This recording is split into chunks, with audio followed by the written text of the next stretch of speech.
Life will test you, not once, not twice, but over and over again. The road to greatness is paved with failure, rejection, and moments where you feel like quitting is the only option. But here's the truth: the moment you give up is the exact moment you throw away the victory that could have been yours. Today, we will explore the timeless wisdom of Aristotle, not just as a philosopher, but as a polymath who mastered multiple fields, to understand why persistence is the cornerstone of all achievement, and how you can build the kind of mind and spirit that simply never gives up. This is Aristotle, and today we go deep. Section 1: The Aristotelian Foundation of Persistence. Aristotle believed every human being has a telos, a purpose, a natural end toward which we are drawn.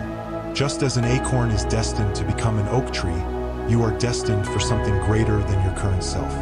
But here's the key: that potential does not actualize itself without effort. In his Nicomachean Ethics, Aristotle reminds us that virtue is built through action, repeated over time, even in the face of difficulty. He taught that habit is the forge of the soul. Courage, wisdom, perseverance, they are not gifts you are born with. They are results of daily choices, especially when the world gives you every reason to quit. In other words, persistence isn't just about refusing to stop. It's about living in alignment with your purpose, even when it's uncomfortable. Section 2: Why quitting is so tempting.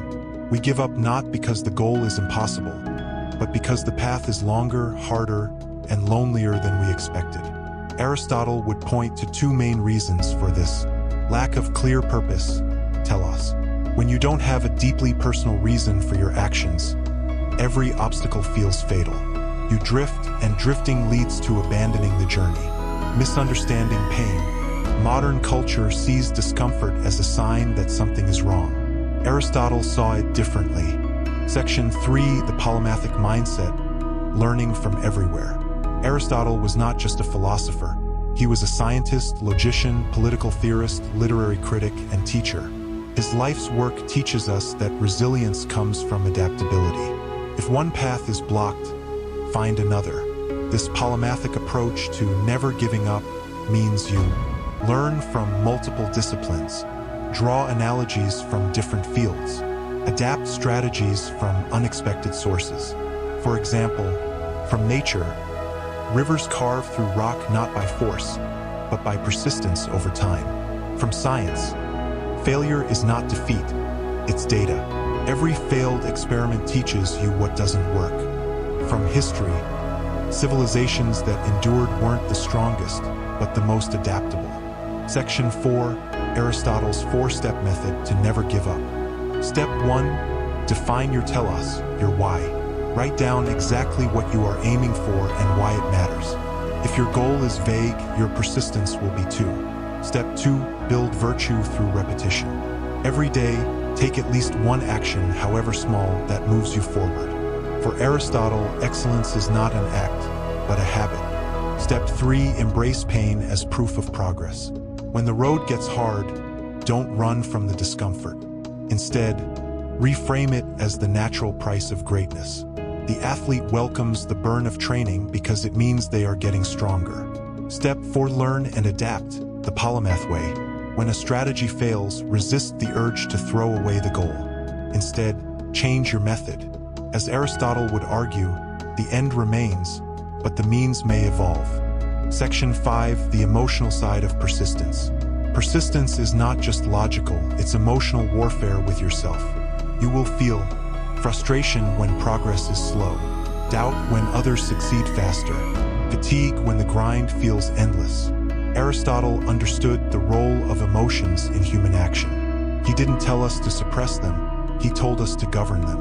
You must train your emotions like a wild horse. Respect their power, but guide their direction. 3 emotional practices. Visualization. See your success as vividly as possible. Micro wins.